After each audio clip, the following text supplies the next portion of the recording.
Hey, Nat here. Let's see what's making news. Well, it's official. Mack Rutherford has become the youngest person to fly solo around the world. Kayla found out how it all happened. Look, up there! Here comes Mack. Ready the cameras, steady the plane, and cue the celebrations. Time for a pic.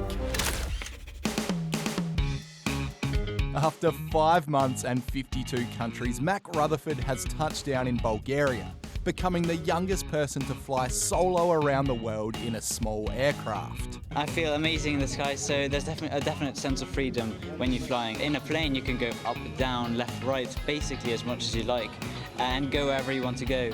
And go everywhere he did. From flying through a sandstorm in Sudan, to spending a night on an uninhabited island in the Pacific.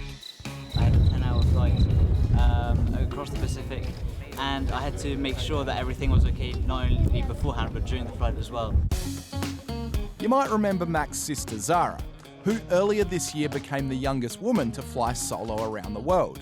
And with both of their parents being pilots, aviation really runs in the family. I'm super proud of him. I'm really excited that he got to experience the same thing I did. So after more than 250 hours of flying, what's Mack going to do now? My next step is to go back to school and just try and catch up all the work I've missed. A severe drought in Texas has revealed something pretty exciting. Dinosaur tracks. Unfortunately, they're not fresh ones. They date back about 113 million years. They were spotted in a dried up riverbed at the very conveniently named Dinosaur Valley State Park. We had the perfect conditions and consistency of mud that when they stepped in it, it left just crisp, perfect tracks. Big news in Formula One. Aussie Daniel Ricciardo is leaving McLaren. Here's Michelle with sport. This is a big breakup. 2022 will be my last year with McLaren. With a year still left on his contract, McLaren has decided to part ways with the Aussie driver. Obviously we put in a lot of effort on both sides, but just hasn't worked the way we wanted. So the team's decided to make a change. Daniel Ricciardo comes across the line now. But the 8-time Formula One champ says he isn't done yet. The sport, I still love it. I still have that fire in me, that belief in my belly that I can do this at the highest level. The AFLW season starts tonight. And for the first time, there are 18 teams in the competition. You're just looking around and seeing every single club being represented here is just unbelievable. It's also the first season to kick off in winter. Last night at the AFL Awards, Collingwood young gun Nick Dacos was crowned Rising Star. Thank you for the award. 5 Geelong players made the All-Australian team and there were 12 first-timers. One of them was Andrew Brayshaw, the youngest player since 2004 to take out Most Valuable Player. Once you get into the AFL, no one really cares how old you are, so you just got to get to work.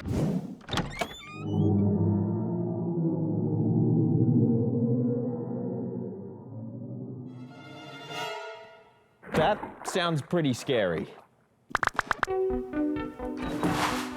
According to NASA, this is what a black hole sounds like.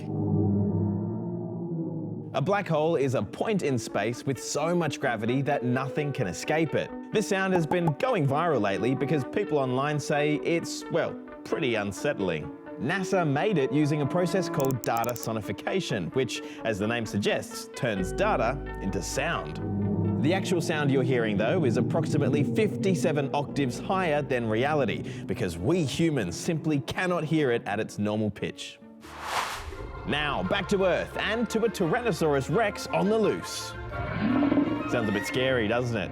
Well, not to worry. It's all part of an interactive theatre experience being put on in London. The Jurassic World exhibition has got everything prehistoric lovers could ask for, and more. Life-sized animatronic dinos, a nice place to sit, and even the chance to play with Dino Poo. Phenomenal, so good, so good, and also a little bit scary too. Bye.